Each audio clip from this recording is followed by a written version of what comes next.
Bonjour, bienvenue dans cette nouvelle vidéo qui porte sur la TVA et plus particulièrement sur la TVA en agriculture. Alors avant d'aller plus loin, qu'est-ce que la TVA? La TVA, c'est la taxe sur la valeur ajoutée, c'est un impôt indirect qui est payé uniquement par les consommateurs. Et donc, qui dit payé par les consommateurs, concrètement, ça se traduit par le fait que les agriculteurs payent à tort de la TVA ou encaissent à tort de la TVA. Et donc, on l'a déjà vu dans d'autres vidéos, notamment sur les écritures comptables, finalement, la TVA engendre des écritures particulières parce que s'il y a un trop perçu à la fin, l'entrepreneur, l'agriculteur se doit de rendre et de payer sa dette de TVA.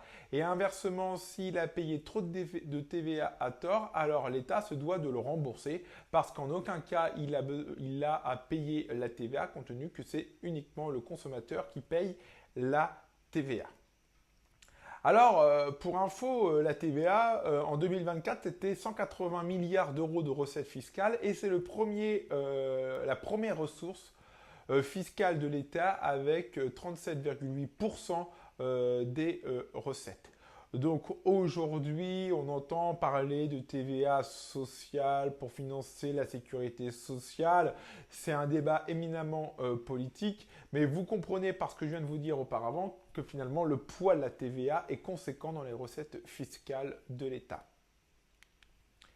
Alors, le calcul de la TVA, avant d'aller plus loin, le calcul de la TVA, il faut savoir que c'est un taux qui est appliqué au prix hors taxe. Et attention, ce n'est pas l'inverse. Pour faire simple, si je prends 100 et que j'enlève 10%, j'obtiens 90. Et si je rajoute 10%, j'obtiens 99. Je n'obtiens pas 100. Parce que j'avais une base de 100, j'ai enlevé 10%, je suis à 90. Et sur cette base de 90, un dixième, c'est 9. Donc je rajoute 9, 99.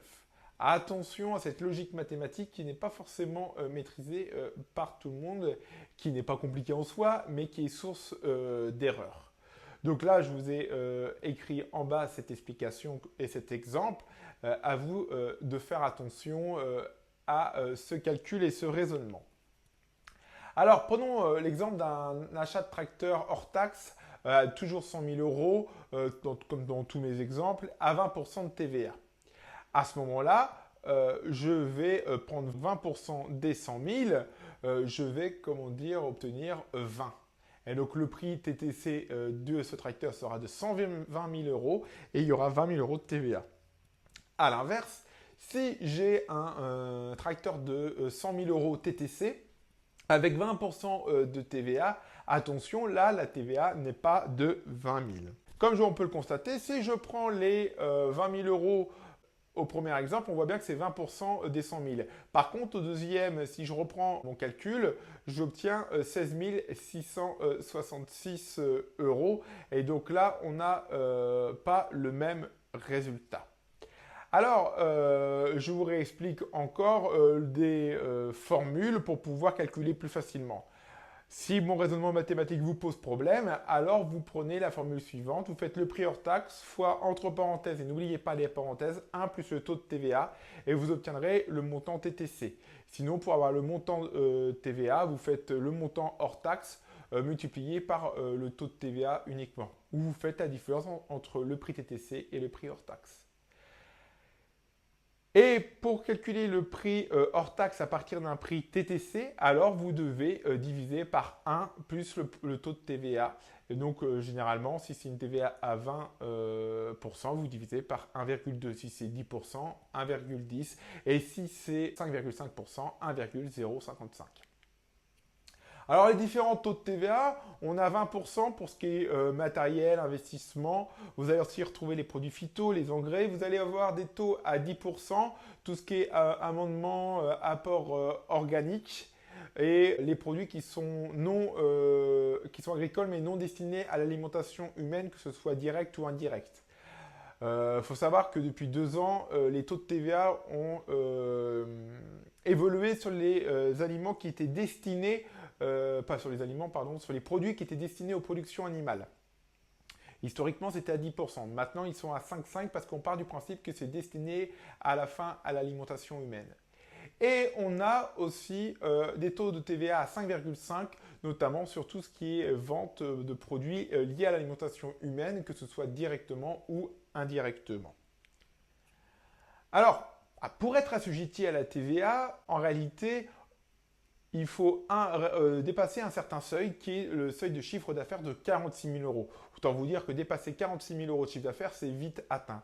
Mais tout agriculteur qui a un chiffre d'affaires inférieur à 46 000 euros se verra le droit d'opter pour le forfait de TVA et de ne pas être assujetti à la TVA. Sachant que toujours pour les mêmes raisons, en GAEC, vous bénéficiez de la transparence des GAEC et donc vous pouvez multiplier ce seuil par le nombre d'associés.